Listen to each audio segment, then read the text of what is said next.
This video is one of those boring things that you should not overlook. It is not a Fieldcraft task, it is a headquarters task. And it's something that I've been avoiding, but I figure maybe I should cover. Unit operations meetings. I'm not an expert on this, okay? I wasn't at company command and that stuff and had to set these up and shit. Have I attended them? Yes. Did I write down notes as to how the meetings were conducted? No. When I was there, I just wrote down the information that applied to me and my people. Now, who should be in attendance at these meetings? The commanding officer and or the executive officer. A representative from the intelligence/civil affairs section. If you got an officer in there, an NCOIC, preferably it should be one of them. Otherwise, one of their underlings that actually knows what the hell's going on. A representative from the logistics/supply section. It should be that supply sergeant, but if he ain't there, the senior ranking person should be there. A representative from your personnel/training section and or the unit first sergeant. Because a lot of the stuff that they do really does fall under the things that the first sergeant needs to keep track of and know what's going on. A representative or representatives from each platoon. Either the platoon leader or the platoon sergeant and a squad leader.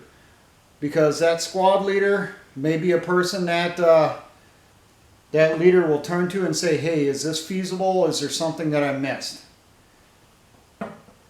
VIPs or guests. Representatives from outside this unit, from outside the unit. Maybe it's a source of intel. Someone who's coming in to let you know on something. Maybe it's someone from a higher level headquarters who's coming down to pass on to you information for upcoming operations that you need to be a part of.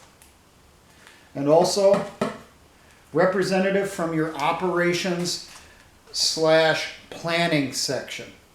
They need to be there too.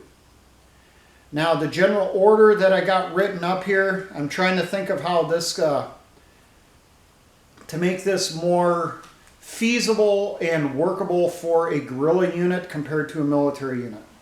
So the first one's up should be operations.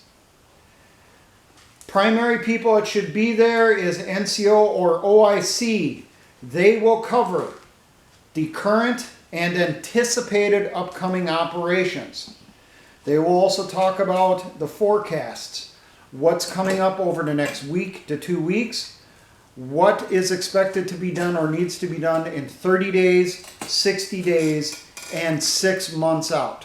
Remember, every operation lays the groundwork for your next operation.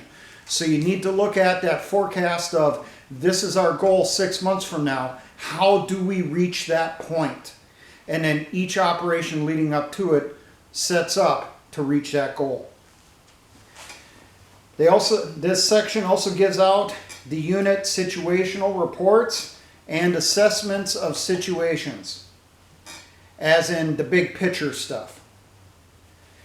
They will also cover movement and assignments to upcoming areas of operation, where they anticipate each platoon will be sent next, so that platoon can do a little bit of planning on their own as to how they're going to get there, what do they need when they get there. Next up after that, your intelligence/civil affairs. Same thing, it should be the officer in charge or senior non-commissioned officer in charge, or barring that, maybe a member of your scouts, your intel team, your LERP team that you got in your unit. They will give out, showing on the map, any changes to enemy locations and also ones that people definitely need to know about. Point out the enemy's strengths and weaknesses in the area that people need to know about. Mention the enemy's activity. What type of operations had they been doing? What do we think they are doing? What do we think their intent is? Are they just going through an area, gathering in information, or are they going through an area and doing a thorough sweep to make sure no one is there? We also point out what are the new patterns, what's the changes in the enemy's SOPs, standard operating procedures, and TTPs, tactics, techniques, and procedures. They also will mention any new intelligence or remind people of old intelligence that was brought in from spies and observers, from your reconnaissance teams, from your scouts. After that, your logistics and supply section should be the NCOIC, like I said. The supply NCO will go over the supply status of what's currently on hand at the company base camp. He will also go over the current status of caches. Have any been added since the last meeting? Have any been lost? Have any been used? He will also talk about the production and repair of equipment. New stuff that's coming in, stuff that's damaged that needs to go out for repairs. He will also mention major additions. You captured some new shit and you got to figure out who gets it. What platoon gets that 240? What platoon gets that recoilless rifle? What platoon gets that AT-13 launcher? He also brings up any new sources that you have. And these sources are not just for supplies, it can be food. Because he's getting information also from your mess section, your cooks. So you came across a location where you found a field of berries that you didn't know were there, or they're ripe, and the mess section's ready to go harvest it, and they need some help. Or that orchard that's over there, it's abandoned. Hey, they're about getting ripe. We need to think about sending people over there to start collecting up the fruit to preserve it for the winter. He also mentions any new equipment that is being brought in. Maybe your Patriot support section has created a new landmine. They perfected a design and they got to tell you guys what's its capabilities, how do we think it can be used, how to use it. Maybe they created a new grenade launcher, a new mortar rounds. You get the idea. And then he finishes off with what's the requirements and the shortages. From what he's heard so far, what stuff are we going to need for that unit? Are we going to need more food? Are we running short? Are we going to need more 5.56? Or are we going to need more 7.62 by 39? Are we going to need more anti-tank rockets? Are we going to need more anti-tank missiles? More C4? More dynamite? Whatever. He brings that up. Now after logistics, personnel and training. If you have an officer in charge, that person. If you have an NCO, that person. Otherwise, barring that, the first sergeant can do this. He's going to give the current unit strength. How many people are in the unit? How many are in each platoon? If there is a discrepancy with the platoons that they don't have that number of people, when he gives out the strengths, that is when the platoon will say, hey, first platoon, you said we're at 36 people. We actually have 34 because we had 2 people go down to a booby trap the day before. Personnel will also go over the casualties. How many sick, how many wounded, how many killed since the last meeting. They will go over the status of training. Anything that is needed, the number of people that are in training, how long till they complete their training and they're ready to get assigned, and who needs them, who should get them. And then finish it off with discipline and morale. If there's morale problems in the unit, you're going to see disciplinary problems in the unit, and they're going to get worse. So you need to nip that in the bud before it becomes a major issue. If there's new rumors in the unit that are either causing people to be elated because they hear, hey, the enemy's about to surrender, the war's almost over. Maybe you got to get on that and say, hey, we're not seeing that. Keep your head in the game. We're still fighting. Or rumors that everything is lost, we're going to have to surrender, the war's over. You need to know that those rumors are going on and you need to do something about it. Next up after that will be each platoon. The platoon leader or the platoon sergeant along with one squad leader. If the PL or platoon sergeant cannot be there, it should be a squad leader or a representative from the operations section should give the information for that platoon. What are they going to cover? What's their status? You know, how are things in the platoon? How many people they got? What's the status on their weapons? They got weapons going down that got to be replaced. Have they captured extra stuff they don't need? Who needs it? You get the idea.